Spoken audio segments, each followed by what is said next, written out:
Radhe Radhe friends. स्वागत है हमारे यूट्यूब चैनल गृह वास्तु लक्ष्मी में। फ्रेंड्स, आज हम आपको वट सावित्री व्रत की कथा विस्तार पूर्वक सुनाएंगे। ज्येष्ठ कृष्ण अमावस्या को यह व्रत मनाया जाता है। इस दिन सत्यवान सावित्री तथा यमराज सहित पूजा की जाती है। तत्पश्चात फल का भक्षण करना चाहिए। यह व्रत रहने वाली स्त्रियों का सुहाग अचल होता है। सावित्री ने इसी व्रत के प्रभाव से अपने मृतक पति सत्यवान को धर्मराज से भी जीत लिया था।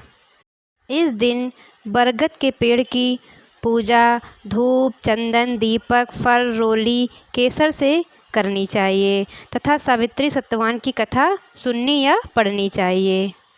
वट सावित्री व्रत की कथा इस प्रकार है। मध्य देश के राजा अष्टपति के पुत्री रूप में सर्वगुण संपन्न सावित्री का जन्म हुआ। राजकन्या ने धुमतसेन के पुत्र सत्यवान की कीर्ति सुनकर उन्हें पति रूप में वरण कर लिया। इधर यह बात जब ऋषि राज नारद को ज्ञात हुई तो वे अष्टपति से जाकर कहने लगे, आपकी कन्या ने वर खोजने में निसंदेह भारी भूल की है। सत्यवान गुणवान तथा धर्मात्मा भी है, परंतु वह अल्पायु है और 1 वर्ष के बाद ही उसकी मृत्यु हो जाएगी। नारद की यह बात सुनते ही राजा अश्वपति का चेहरा विवर्ण हो गया। वृथा न होई देव ऋषिवाणी, ऐसा विचार करके उन्होंने अपनी पुत्री को समझाया कि ऐसे अल्पायु व्यक्ति के साथ विवाह करना उचित नहीं है, इसीलिए कोई अन्य वर चुन लो। इस पर सावित्री बोली, पिताजी, आर कन्याएं अपना पति एक बार ही वरण करती हैं। राजा एक बार आज्ञा देता है, पंडित एक बार ही प्रतिज्ञा करते हैं तथा कन्यादान भी एक ही बार किया जाता है। अब चाहे जो हो, मैं सत्यवान को ही वर स्वरूप स्वीकार करूंगी। सावित्री ने नारद से सत्यवान की मृत्यु का समय मालूम कर लिया था। इसके पश्चात उन दोनों को परिग्रहण संस्कार में बांधा गया। वह ससुराल पहुँचते ही सास ससुर की सेवा में रात दिन रहने लगी। समय बदला, ससुर का बल क्षीण होता देख शत्रुओं ने राज छीन लिया। नारद का वचन सावित्री को दिन प्रतिदिन अधीर करता रहा। उसने जब जाना कि पति के मृत्यु का दिन नज़दीक आ गया है, तब 3 दिन पूर्व से ही उपवास शुरू कर दिया। नारद द्वारा कथित निश्चित तिथि पर पितरों का पूजन किया। नित्य की भांति उस दिन भी सत्यवान अपने समय पर लकड़ी काटने के लिए जब चला तो सावित्री भी सास ससुर की आज्ञा लेकर चलने को तैयार हो गई। सत्यवान वन में पहुंचकर लकड़ी काटने के लिए वृक्ष पर चढ़ गया।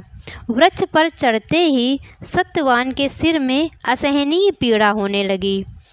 वह व्याकुल हो गया और वृक्ष के ऊपर से नीचे उतर आया।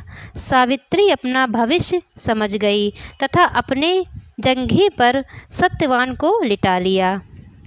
उसी समय दक्षिण दिशा से अत्यंत प्रभावशाली महिषारूढ़ यमराज को आते देखा।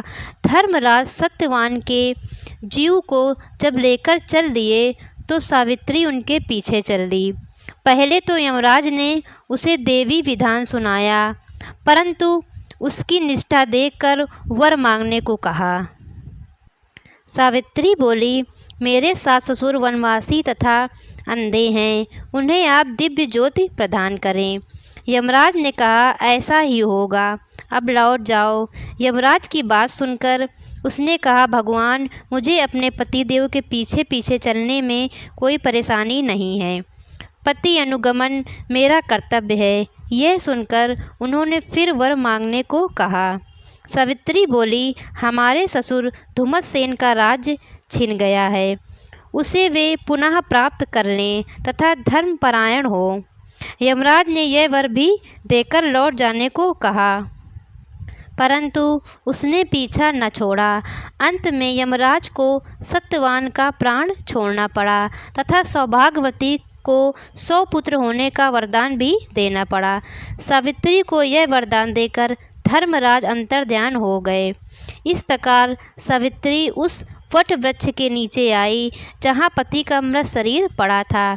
ईश्वर की अनुकंपा से उनमें जीव संचार हुआ तथा सत्यवान उठकर बैठ गए। दोनों हर्ष से प्रेमालिंगन होकर के राजधानी की ओर गए तथा माता पिता को भी दिव्य ज्योति वाला पाया। इस प्रकार सावित्री सत्यवान चिरकाल तक राज सुख भोगते रहे। यह व्रत सुहागिन स्त्रियों को जरूर करना चाहिए। राधे कृष्णा फ्रेंड्स।